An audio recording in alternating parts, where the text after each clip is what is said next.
Introduction aux cartes de contrôle.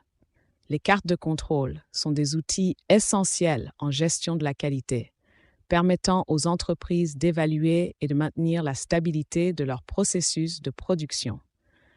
Elles facilitent l'identification des variations normales, des tendances et des anomalies, aidant ainsi à la prise de décision éclairée pour améliorer la qualité.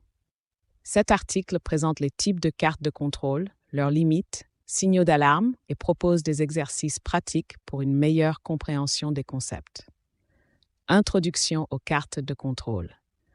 L'utilisation des cartes de contrôle date de plusieurs décennies, mais leur pertinence demeure intacte. Essentiellement, ces outils graphiques servent à surveiller les performances d'un processus au fil du temps. Ils permettent d'identifier les variations dues à des causes communes ou spéciales, en offrant une méthode graphique pour interpréter ces variations. Dans cet article, nous explorerons les différents types de cartes de contrôle, leur fonctionnement, ainsi que leur importance dans la gestion de la qualité. Table des matières. 1. Type de carte de contrôle. Carte pour données variables. 3. Carte pour données attributaires. 4. Limites de contrôle.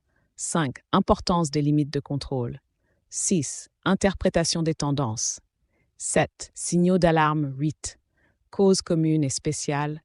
9. Exercices pratiques. 10. Conclusion. Type de carte de contrôle. Les cartes de contrôle se subdivisent principalement en deux catégories, celles pour les données variables et celles pour les données attributaires. Les cartes pour données variables sont utilisées lorsque les mesures sont exprimées sur une échelle continue, par exemple la longueur ou le poids d'un article. Inversement, les cartes pour données attributaires s'appliquent à des données qualitatives qui peuvent être comptées ou classées, telles que le nombre de produits conformes ou non conformes. Cartes pour données variables.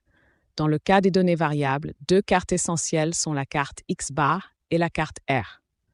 La carte X-bar permet de surveiller la moyenne d'un processus, tandis que la carte R évalue l'étendue des variabilités au sein des sous-groupes.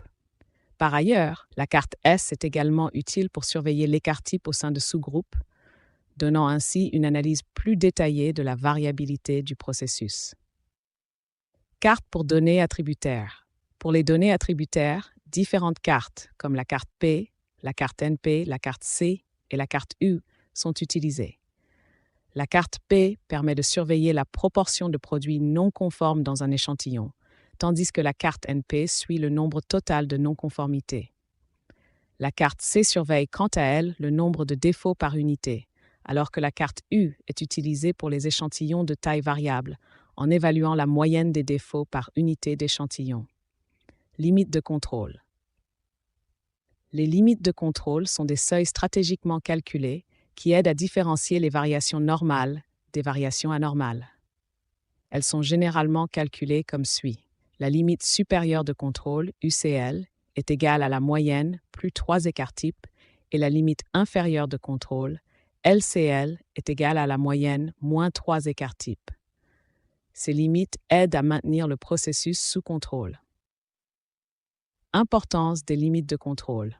Les limites de contrôle sont cruciales car elles garantissent que seules les variations normales sont prises en compte pour l'analyse. Un point qui dépasse ces limites indique que le processus n'est plus sous contrôle, nécessitant une attention et des corrections. Il est aussi important de ne pas confondre limites de contrôle avec limites de spécification, qui sont basées sur les exigences du client. Interprétation des tendances. L'interprétation des tendances à travers les cartes de contrôle est essentielle pour comprendre le comportement du processus. Une tendance à la hausse ou à la baisse peut indiquer une dérive progressive, tandis que des cycles montrent des variations périodiques. Des séries alternantes, où les points oscillent autour de la ligne centrale, peuvent indiquer une variation systématique qui nécessite une investigation plus approfondie. Signaux d'alarme.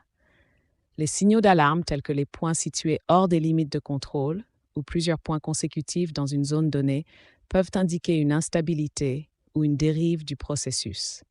Identifier ces signaux tôt permet de prendre des mesures correctives rapidement. Causes communes et spéciales. Les variations dans un processus peuvent être classées en causes communes et causes spéciales. Les causes communes sont inhérentes au processus et peuvent inclure des facteurs comme la température ou l'humidité qui varient légèrement. Les causes spéciales, en revanche, sont des événements externes tels que des pannes de machines ou des erreurs humaines qui nécessitent des interventions spécifiques. Exercices pratiques. Des exercices permettent de mettre en pratique les concepts abordés. Par exemple, pour la carte X-bar et R, il est proposé de calculer les moyennes et étendues à partir de mesures prises sur une chaîne de montage, puis de tracer les cartes en utilisant les limites de contrôle calculées. Un autre exercice peut impliquer la surveillance d'une ligne de production avec une carte P, en calculant la proportion moyenne de produits non conformes. Enfin, une analyse des tendances peut être réalisée sur une carte de contrôle dédiée à la production pour identifier des déclins potentiels. Conclusion. Les cartes de contrôle constituent des outils indispensables pour assurer la qualité dans les processus de production. En comprenant et en appliquant correctement ces concepts, les professionnels peuvent anticiper et rectifier des divergences à un stade précoce, garantissant ainsi un fonctionnement optimal et la satisfaction client. Maîtriser les cartes de contrôle permet aux entreprises non seulement de détecter les anomalies, mais aussi d'initier des améliorations continues, renforçant leur position sur le marché.